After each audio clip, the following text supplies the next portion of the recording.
Hey, it's Scott Beebe, the founder and the head coach of the Business on Purpose platform, where we liberate small business owners from the chaos of working in their business. And you are listening to the 360 Entrepreneur with Jan Ilunga. This is episode 212, and today is all about systems and meetings that work. Here we go. Welcome to the 360 Entrepreneur Podcast, the show for entrepreneurs and small business owners who dream big and want to do bigger. Join some of the world's top entrepreneurs, internet marketers, and best-selling authors as they share their inspiring stories, their struggles, and give actionable tips that will help you build, grow, and promote your online business. Here's your host, Yanni Lunga. Hey, it's Wednesday, which means it's time for a brand new episode of the 360 Entrepreneur Podcast. Like always, Yanni Lunga here, coming to you from way north, Helsinki, Finland. Today's episode, to some extent, is a continuation of last week's episode. Last week, we talked about time management, we talked about automations, and we did so with Gavin Zuklinski from acuityscheduling.com. And today, we focus on systems. So we continue to talk about certain systems you can set up and have them run automatically for your business, as well as meetings, but not all kinds of meetings that actually work. And we're joined by Scott Beebe. The show notes page for today's episode can be found over at yannilunga.com/episode 212. Without further ado, here is the interview with Scott Beebe from mybusinessonpurpose.com. Today is here with us a coach who helps small business owners go from all the chaos of working in their business to working on their business. He's the founder of the Business on Purpose platform. The site is mybusinessonpurpose.com, and he's a podcaster as well. He's the host of the Business on Purpose podcast, show that teaches you how to take your business to the next level through the implementation of systems, processes, values, and much more. I'm so excited to welcome on the show Scott Beebe. Scott, how's it going? Jan, it's going great, man. I am delighted to be here with you. Thank you for having me. It is my pleasure, and the feeling is definitely mutual. And I've heard the name Scott Beebe for quite some time, so I'm happy that I finally have you here on the podcast to talk about business, systems, and all those great things. But before we really dive into the content of today, I have to ask you if you can take a second, in case there is somebody here with you now, Scott, who doesn't know much about you and about your platform, Business on Purpose. Could you take a second to share what Business on Purpose is about and what people can find over at mybusinessonpurpose.com? Absolutely, Jan. You know, it's funny. For us, we actually get really excited about Mondays around here. And the reason we do that is because Monday is the day we get to wake up. It's the first day of the week that we get to wake up and liberate small business owners from the chaos of working in their business. And that's really what we do, is liberating those small business owners, because most of them are living in chaos. They want to own their own business. They want to be free from kind of the box that comes with being an employee and all those things. Not that those things are bad, but they just have a different mindset in them. Mm-hmm. And yet when they get into their business, there's a lot of chaos that ensues within that. And so we can help liberate them from that. And we do that through the Business on Purpose platform, where we live by vision. We operate daily through the mission that we have, and then we make every decision that we've got through a set of, for us, 5 core values that we live by. For instance, automated strategy, the core value of on, not in. We value intentional coaching, and one of those that we have is work is face. So that's how we make every decision that we do. And when people, and particularly small business owners, are able to make it onto the Business on Purpose platform, what they will typically find is they'll find what we call the 4 steps to business freedom. And these are the 4 very challenging steps that it takes to set up your business so there really is purpose in your business, and so it scales the business to create time for generally what matters most. Most people don't get into business so they can be a slave to bookkeeping and customer management. You know, Jan, most people get into business because they want to have some level of family and freedom. So we walk them through the process to determine what that freedom looks like, and then help them narrow down on the financials, on the products and services, the client types, the cultures, those sorts of things they want to build within the major 4 steps that we have, so that they can be liberated from that chaos and frankly live out not only their business, but their life with great intentionality and purpose.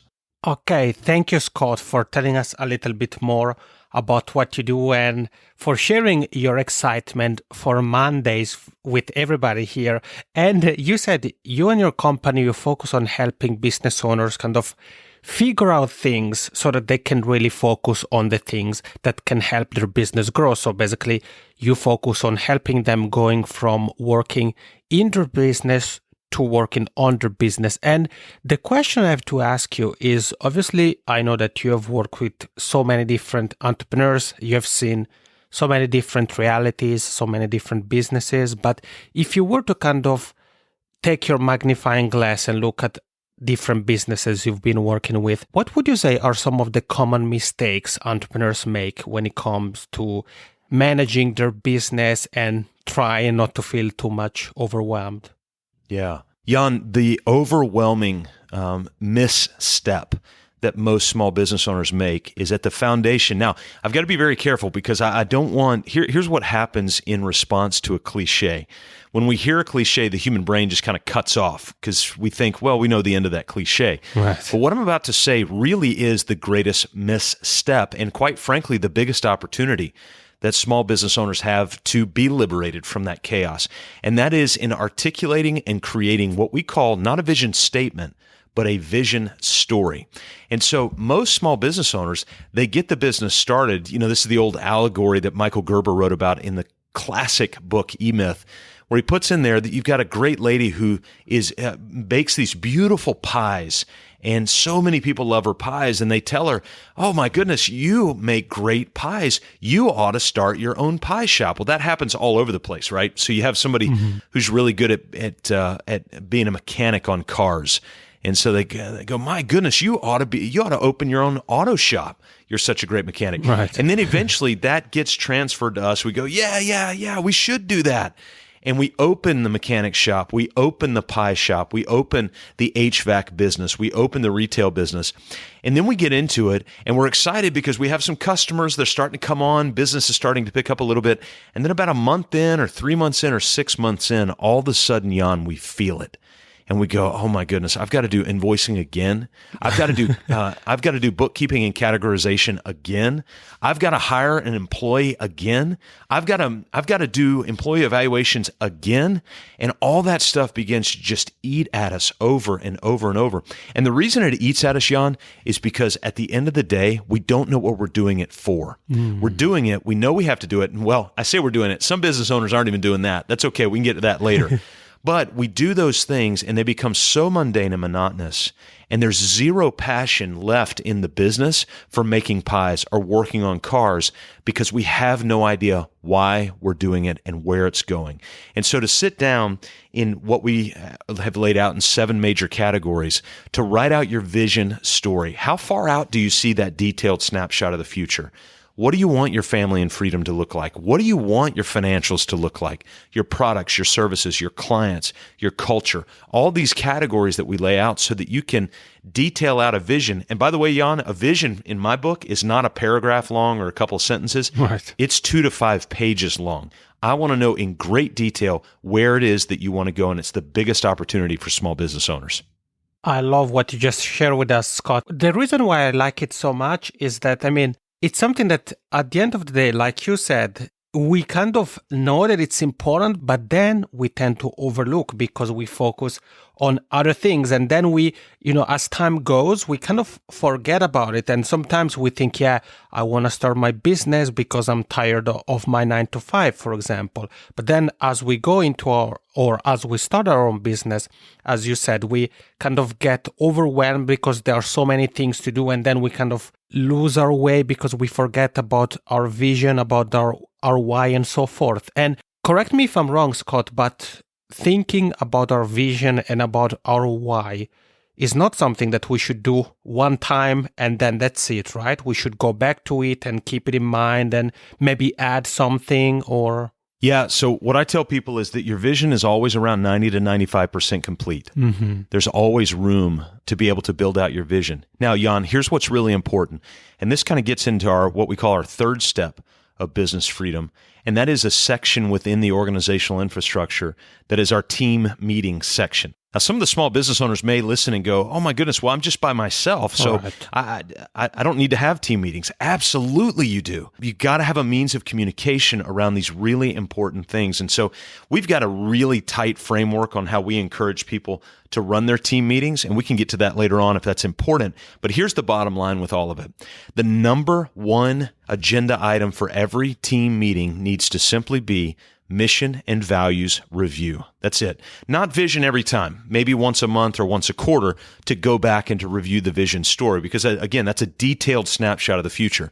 But your mission statement, and this is where we get this wrong a lot too, mission statements aren't these pithy little statements that are cute and fun. Right. What a mission statement needs to be is, this is what drives me out of bed in the morning. And so I kicked off our conversation with, we liberate small business owners from the chaos of working in their business. That's our mission statement. And what it is, Jan, it's our vision story in miniature, portable format. So we always know what gets us out of bed every morning. And so when we meet with our little team once a week, we've got 2 virtual assistant team members and myself. And so we meet once a week, every single week. And we always start out with a story around a mission and values. So we don't have to come on and go, okay, guys, what's our mission? And we kind of, memorize that. You sing it all together. Yeah. So we come back and I'll say, hey, Jan, tell me a story from this last week where we were able to liberate a small business owner from their chaos. And my goodness, you can imagine when stories come out, all of a sudden, that stuff becomes real for us. Right. And so we're revisiting our mission and our values every single week. And quite honestly, we're trying to revisit those in every single conversation that we have. Scott, I love what you just shared with us. And I think it's really powerful for so many different reasons. But the one I believe is very powerful for is the fact that we drive on motivation. We have this fire inside of us. So by doing what you just said, by kind of revisiting what drives us in the first place on a regular basis, we're going to feel motivated to keep going forward.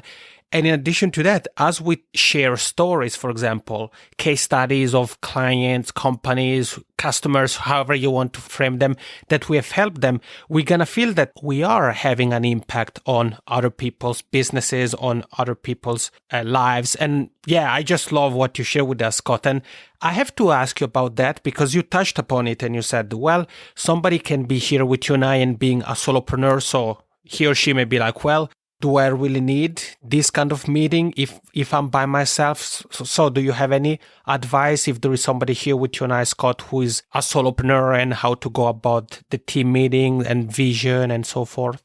Yeah, absolutely, Jan. So we've actually got a pretty, as I mentioned, a tight framework for how we encourage small business owners to operate meetings. In fact, when we work with a small business owner, we tell them that for the next 3 months, we're 100% in charge of your team meetings. We believe in it that much. And there's a great book called Meetings Suck. I forget the author's name, but it's the former COO of 1-800-GOT-JUNK. And he talks in there about the priorities of meetings and where meetings have gotten lost. But what we've done are we call it our meeting philosophy. And these are the 5 things that every meeting needs to incorporate. And frankly, the 5 things that every meeting needs to completely run away from. And so let me explain that a little bit. So the first thing that every meeting has to have, without question, is it has to have an agenda. And that agenda is real simplistic. It starts out with your mission and values. Then we go to what we call big wins. We just go around the room and say, hey, give us a big win, personal and professional, from the last week. And you would be amazed, Jan, at how connected that keeps us, because a lot of our big wins are personal. And so I get to hear about Jesse's personal life. I get to hear about Abby's personal life. And they get to hear about my personal life. We share pictures and videos and all that kind of stuff. So it's really brought us together and created a continuity around a team. The third element is we have what we call an action item spreadsheet. You know what it is, Jan? It's nothing more than a spreadsheet through Google. And it looks like just a digital whiteboard. And we go on there, and anything that needed to be done from last week, it's on there. Who's responsible for it, the date it needs to be done, and then any associated notes. And so we review that from last week. We then move into our business discussion. That's the fourth item, our business discussion. And we revolve that around the systems in our business. It's a later detail. And then finally, we wrap it up with an action items review. Basically, everything that we just talked about, we need to make sure that all those items made it onto our action item sheet so we know where to go this week so we don't drop that, because that's usually what happens in team meetings. And frankly, Jan, why most people hate team meetings is because not a lot gets done both in the meeting or outside of the meeting. And so with this, we make sure that it all gets done in there. So that's number one, is the agenda. Number two, you got to have a defined leader. And that doesn't always have to be the leader of sorts. We like to rotate. We like to encourage our clients to rotate who leads the team meeting. And guess what? It's easy to do. All they have to do is follow the agenda and keep you on the agenda. Third element, it's got to have a defined participant. If they don't need to be there, then don't invite them. Let them get back to their work. It's so important. And then number four is have a determined and understand the determined cost of the meeting. If you just Google Harvard Business Review meeting cost calculator, you will be blown away at how much money every meeting will cost you based on the salary of the people that are in that meeting and the length of that meeting as well. Understand that. Understand that every minute you're in a meeting is costing the business something. So make it valuable. Make it worth that time. And the fifth thing that every meeting needs to have is what we say, it has to create an atmosphere of predictability. We actually saw, we've got this diagram, Jan, that we put out, and it's called the Predictability Seesaw. And so just imagine a seesaw. On one side of the seesaw is a question mark. On the other side of the seesaw is a clock. And here's what you've got to do. You want to ask predictable questions on this side of the seesaw at a predictable time on the other side of the seesaw. At any moment that you ask an unpredictable question or do it at an unpredictable time, that seesaw is out of balance. And when that seesaw is out of balance, that's when micromanagement creeps in. So think about this, Jan. If you would have called me yesterday morning at 7:15 a.m. and said, "Hey, Scott, are you ready to hop online for the podcast?" I'd go, "Oh my goodness, it's a predictable question. It's one you just asked me a few minutes ago, but it came in an unpredictable time." Mm-hmm. And that feels to me like you're micromanaging the situation instead of setting up for a term of healthy management. And so in team meetings, you've got to rid yourself of unpredictability and instead replace that with predictability. So does that all make sense, those 5 things, Jan? Yes, it absolutely does. And I really like, Scott, the fact that, first of all, thank you for virtually taking us behind the scenes of your team meetings. And I really like the fact that you made it very easy to understand and also very easy to replicate. For example, in terms of tools, you said it. You keep it simple. You have a Google spreadsheet, and there are so many different tools and apps. For example, I'm a big fan of Trello. There are so many different ways one could go about it, but the point isn't about the tool. It's about using the tool to do something. So you said you make sure that things are written down there, what's needed to be done, what we have to do this week, next week, and so forth.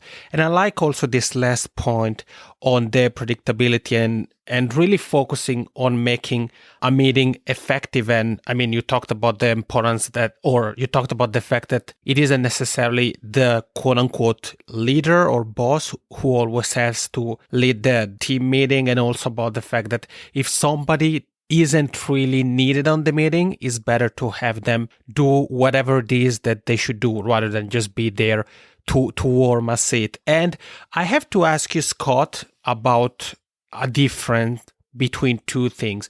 Early on, both you and I have mentioned the expressions working in your business and working on your business. So could you take a moment to kind of talk about what it means to work in your business, working on your business, number 1, and number 2, do you have any advice on how to do that? So how to shift from working in your business to working on your business?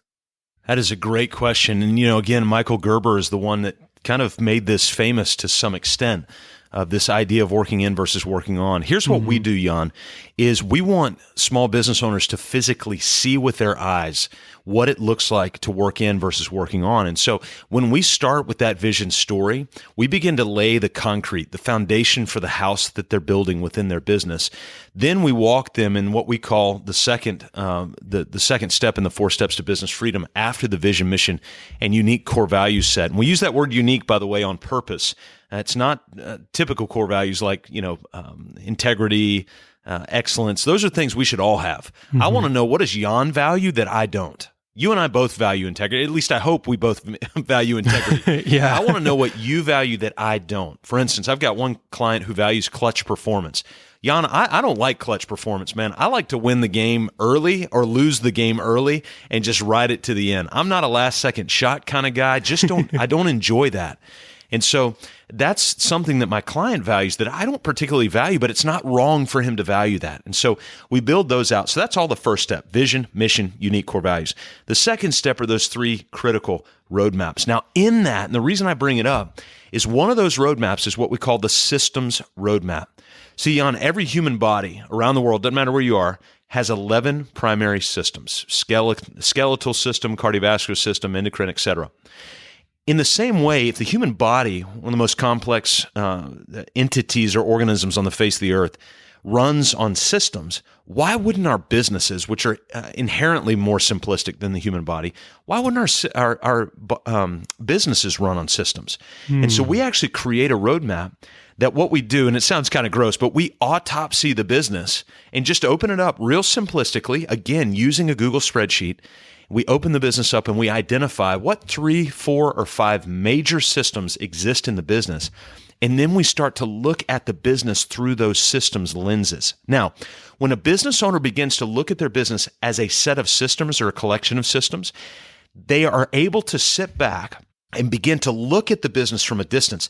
That's when you're working on the business. So let me give you a real life example of this. We've got an architect, Stuart, who lives in London. He's an Irishman living in London and runs an architecture firm in London. And one of the meetings that we suggest is what we call an owner's meeting.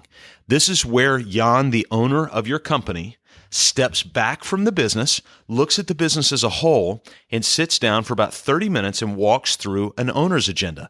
Now, here's what's really neat, is Monday mornings at 8:30, Stuart leaves his flat. He goes down to the local coffee shop. He dresses up, by the way, because he tells me that's what owners do, is they dress up. Right. So I dress up. He's a single-man firm, so this isn't a huge firm.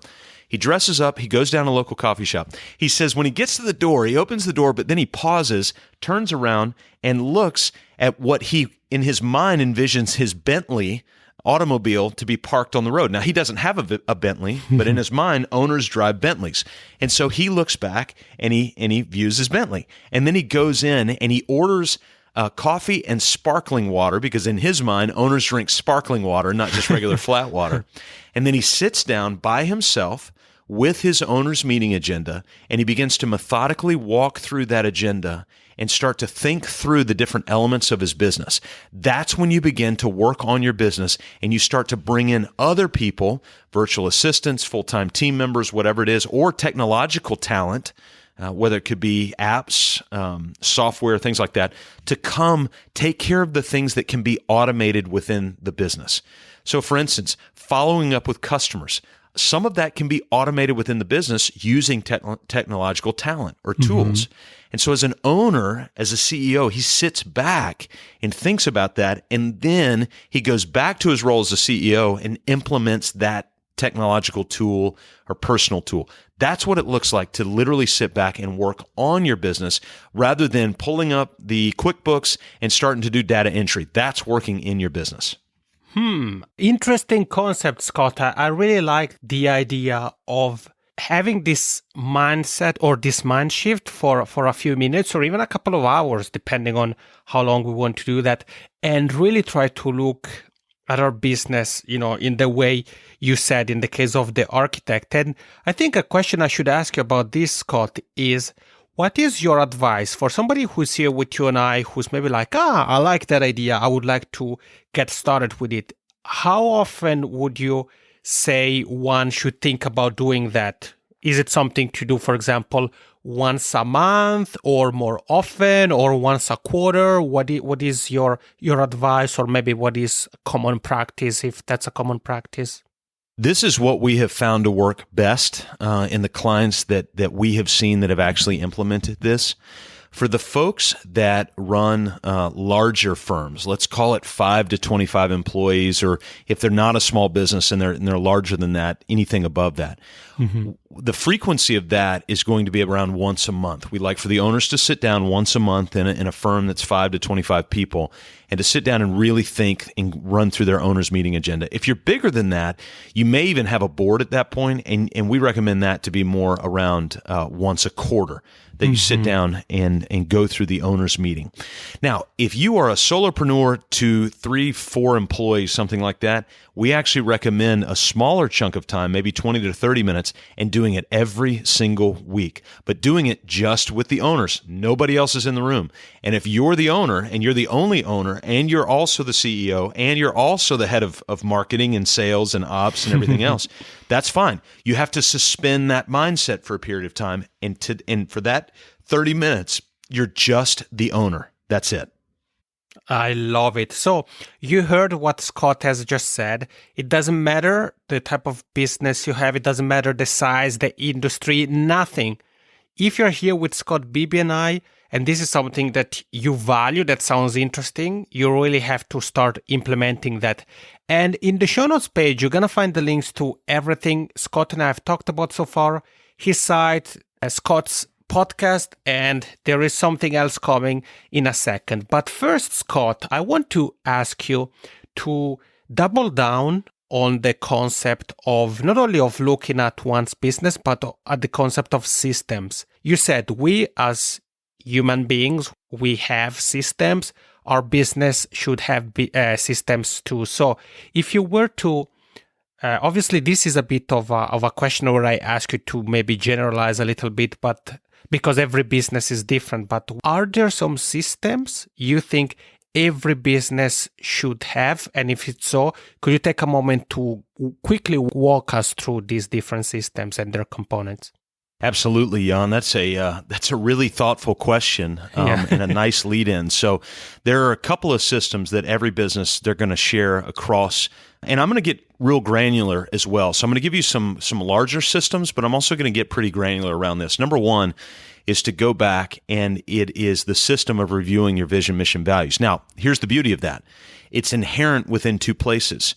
It's inherent within your team meetings. If you hold to your team meetings, then you will hold to the second thing, which is your team meeting agenda. And as long as you hold to those two items, you can't go wrong with going back and embedding your vision, mission, values to bring that back from the dusty bookshelves of your office where most of those vision, mission, values inevitably go to die.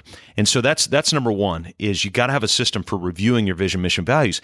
Which leads to the second one, is you have to have a system for team meetings.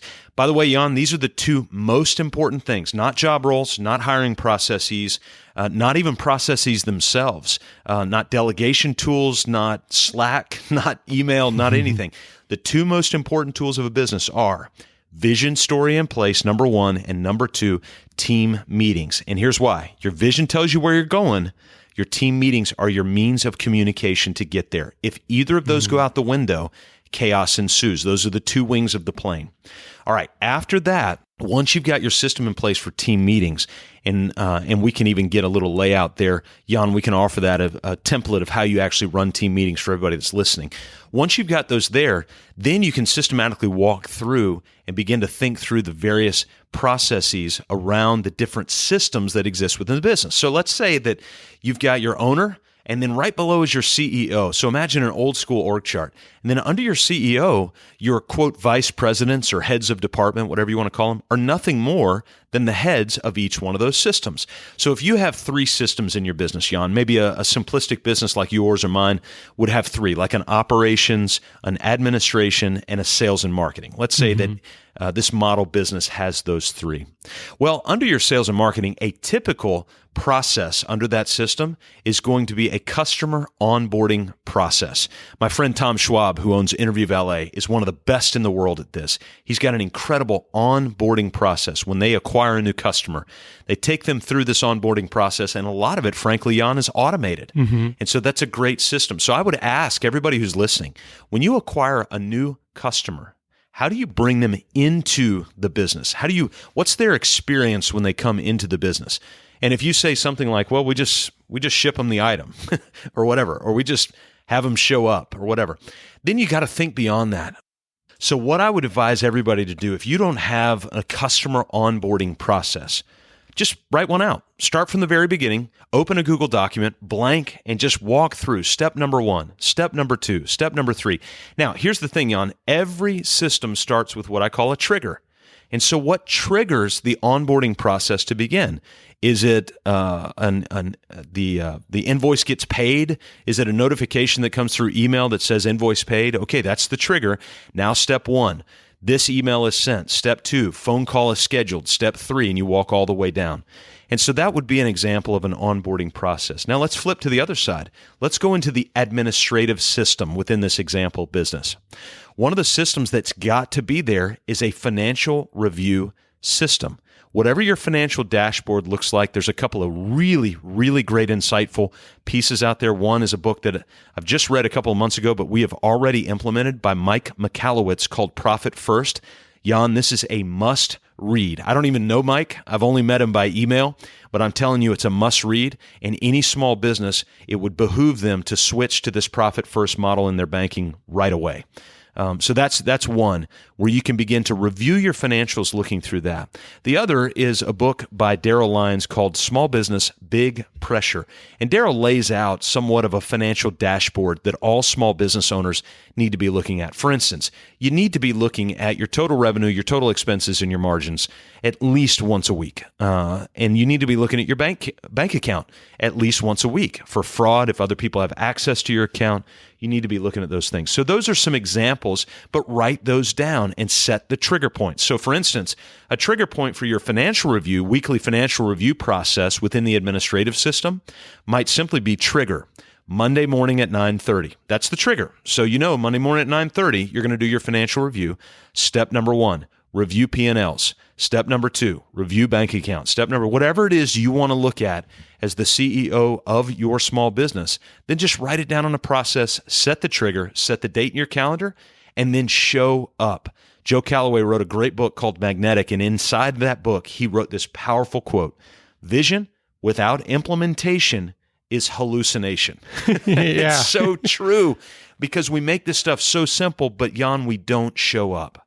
Amen to that. And by the way, Scott, it's interesting. You mentioned Daryl's book, Small Business, Big Pressure, and Daryl was here in the past, so I'll make sure to link to his book as well as everything else you mentioned, including the interview with Daryl in the show notes. And Scott, thank you so much for taking the time and telling us more about the systems. And thank you for making a couple of examples and for highlighting the importance of, number 1, laying out the process step by step. And number 2, thinking about the trigger. So that one thing, that one action, that one time of the week, time of the month, whatever the trigger may be, that makes the whole process start or the entire system start. And Scott, to wrap it up, I have 2 final questions for you. The first one is to tell everybody a little bit more about your podcast. So what can we expect by tuning in to the Business on Purpose podcast? Jan, we have made it a habit where we've got 2 different types of episodes within the Business on Purpose podcast. One is where we interview small business owners who are trying to integrate their faith in their work. Really interesting insights, and we've done a lot of those episodes, starting from the very first one with Alan Ward all the way up. The last few have been monologues because of some of the content we've been covering, but we've probably got 60 or 70 plus episodes of nothing but interviewing small business owners about integrating their faith and their work. And then we also have some monologues where the latest one that's about to be posted is how to compensate your employees and yourself. And so we talk about some very specific issues around compensation, around team meetings, around a lot of those things that small business really do struggle with. Love it. So you heard it. If any of those things sound interesting to you, if you want to learn more from Scott Beebe, if you want to take some of the things you learned today and expand on those, then you can tune in to the Business on Purpose podcast, or you can check out his site, mybusinessonpurpose.com. And Scott, if somebody would like to connect with you, maybe to ask you a question or anything like that, what would you say is the best way to do that? Easiest way, Jan, would be to go to mybusinessonpurpose.com/360 entrepreneur. That'd probably be the fastest way to do it, is just go to mybusinessonpurpose.com/360 entrepreneur. And not only can you connect with us there, but we've also got some tools and resources that will be there for your listeners to be able to leverage for any of those that are small business owners. In fact, we've got a link on how to lead a team meeting. We've got insights into mastermind groups, and then that 4 steps to business freedom layout. We've got all of that right there that they can check out. I love it. Thank you so much for your generosity, Scott. And what you just mentioned is basically the perfect next step to this conversation. So I'll tell you what, I'll make that link easier for people to remember. You can just go to the show note page for this episode. You're going to find the link there. Or you can go to janilunga.com/Scott. And you're going to be redirected to the page Scott Beebe mentioned, where you're going to find the resources. And that's the best way to connect with Scott and his team. Scott, thank you so much for your time, for your expertise, for your energy, and for enlightening us. I really appreciate it. Jan, I love the work that you're doing, and it's a delight for us to be a part of it. So thank you. And we are back. You heard it. Scott shared a few systems your business needs. He mentioned Tom Schwab, who was here with us in the past. He mentioned Daryl Lyon's book, and Daryl was here with us in the past as well. And Scott mentioned a couple of books, and I'll link to everything we've covered in the show notes page over at janilunga.com/episode 212. And there you're also going to find the link to the page Scott mentioned, where you're going to find some resources. I've changed the link to that for you so that it's easy to remember. janilunga.com/Scott. You can go there, or again, go to the show notes page over at janilunga.com/episode 212. About a year ago now, I organized the first edition of the Podcast Success Summit, which with 80 speakers became the biggest digital conference about podcasting in the world. And guess what? A 2017 edition is coming very soon. I posted about it yesterday in the Podcast Growth Mastermind. So if you aren't a member of the Facebook group yet, make sure to join the community, not only because you can connect with over 1,000 like-minded podcasters, you get access to me, we learn together, we share information, and we have plenty of good laughs, which isn't bad, but also you're going to find the post I published there about the Podcast Success Summit. I've added the link to that in the show notes page as well. Okay, this is it for today. This is it for this week. Next week, we're going to talk about podcasting and how you can streamline your podcasting workflow. Thank you for listening to the 360 Entrepreneur Podcast. For more tips and tools, head over to www.janilunga.com.